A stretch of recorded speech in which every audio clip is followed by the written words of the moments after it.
A block of weight 100 Newton is suspended by copper and steel wires of same cross-sectional area 0.5 centimeter square and length root 3 meter and 1 meter respectively. Their other ends are fixed on a ceiling as shown in figure. The angles subtended by copper and steel wires with ceiling are 30 degrees and 60 degrees respectively. If elongation in copper wire is delta LC and elongation in steel wire is delta LS, then the ratio delta LC by delta LS is dash. ఇక్కడ వీళ్ళు change in length గురించి అడిగారు. మనకు delta ఎల్కి formula ఏంటంటే delta L is equal to F L by A Y. Young's modulus కూడా ఇచ్చున్నారు చూడండి. ఇక్కడ ఇది Young's modulus of copper, Young's modulus of steel, అవి కూడా వాళ్ళు ఇచ్చున్నారు. సో మీరు ఇక్కడ డెల్టా ఎల్ తీసుకుంటే ఎలాగూ ఈ రెండు వైర్స్కి వాళ్ళు area of cross section same ఇచ్చారు, 0.5 సెంటీమీటర్ స్క్వేర్. లెంత్ల వేరియేషన్ ఇచ్చున్నారు, యంగ్స్ మాడ్యులస్ ఇచ్చున్నారని చెప్పాను. ఫోర్స్ అంటే ఈ వైర్స్లో ఉండేటటువంటి టెన్షనే ఫోర్స్ అవుతుంది. సో మనకు delta L proportional to F L by Y base చేసుకొని ఈ క్వశ్చన్ని ఫినిష్ చేసేయచ్చు.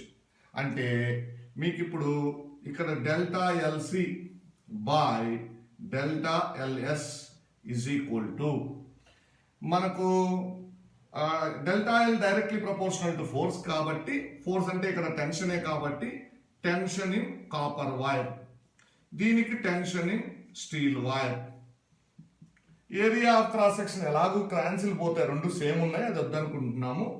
లెంత్లు వచ్చేసి directly proportional, length copper, length steel.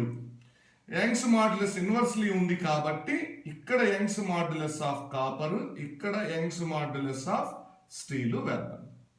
ఈ రేషియోస్ ఆల్రెడీ ఉన్నాయి, ఇది ఉంది, మనకి ఇది కనుక్కుంటే సరిపోతుంది. సో ఇక్కడ టెన్షన్స్ ఎలా కనుక్కోవాలంటే ఈ స్ట్రింగ్లో ఉన్న టెన్షన్ టిఎస్ అనుకుందాం. దీన్ని రిజాల్వ్ చేయండి. రిజాల్వ్ చేస్తే ఇక్కడ ఒక కాంపోనెంట్ వస్తుంది, ఇక్కడ ఒక కాంపోనెంట్ వస్తుంది కదా.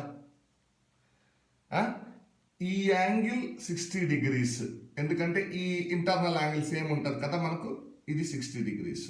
అంటే ఇక్కడ వచ్చే కాంపోనెంట్ టిఎస్ కాస్ 60గా రాసుకోవచ్చా? ఇక్కడ వచ్చినటువంటి కాంపోనెంట్ టిఎస్ సైన్ 60 అవుతుంది. అలాగే ఇక్కడ ఈ వైర్లో, కాపర్ వైర్లో ఉండే టెన్షన్ మనం టీసీ అని కనుక అనుకుంటే, దీంట్లో ఉన్నది టీసీ అనుకుంటే, దీన్ని కూడా రెండు కాంపోనెంట్స్గా రిజాల్వ్ చేయండి. అంటే ఈ డైరెక్షన్లో మనకు వచ్చేటటువంటి కాంపోనెంట్ టీసీ కాస్ ఇక్కడ ఉన్న యాంగిల్ అంటే ఈ 30 డిగ్రీసే అవుతుంది. ఇక్కడ వచ్చేసి టీసీ సైన్ 30 వస్తుంది. సరే, ఇక్కడ ఏంటంటే ఇక్కడ వచ్చిన కాంపోనెంట్స్ ఈ బ్లాక్ వెయిట్కి ఈక్వల్ అయిపోయి అవి రెండు క్యాన్సిల్ అయిపోతాయి, ఇవి రెండు ఈక్వల్ అవుతాయి, ఇవి రెండు కూడా క్యాన్సిల్ అయిపోయి మనకు ఈ బ్లాక్ ఈక్విలిబ్రియంలో ఉంది ఇప్పుడు సిచ్యువేషన్.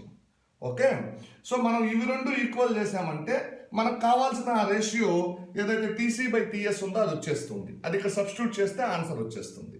సో మీరు టీఎస్ కాస్ 60 వాల్యూ 1/2నేగా ఇలా రాద్దాం, ఈజ్ ఈక్వల్ టు ఇటు పక్క టీసీ కాస్ 30 వాల్యూ √3/2, √3/2. ఈ టూ క్యాన్సిల్ అయిపోయినాయి. మనకు కావాల్సింది టీసీ బై టీఎస్ కాబట్టి టీసీ బై టీఎస్ వచ్చేసి టీసీ బై టీఎస్ అంటే √3 ఇటు వచ్చింది కాబట్టి 1/√3 అవుతుంది. ఇంకా సబ్స్టిట్యూట్ చేసేస్తే మనకు ఆన్సర్ వచ్చేస్తుంది కదా.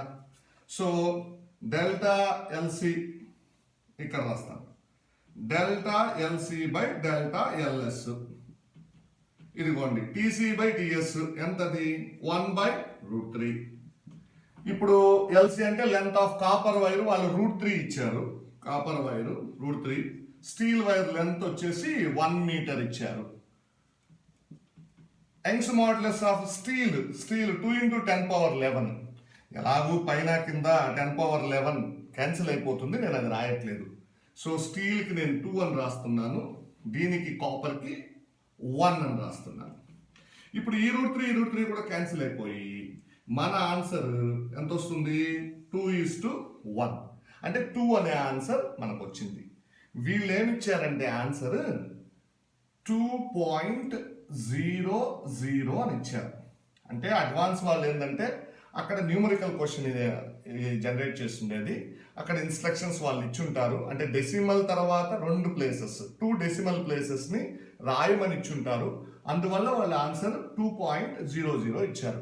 మనకేమో 2 వచ్చింది. ఓకే.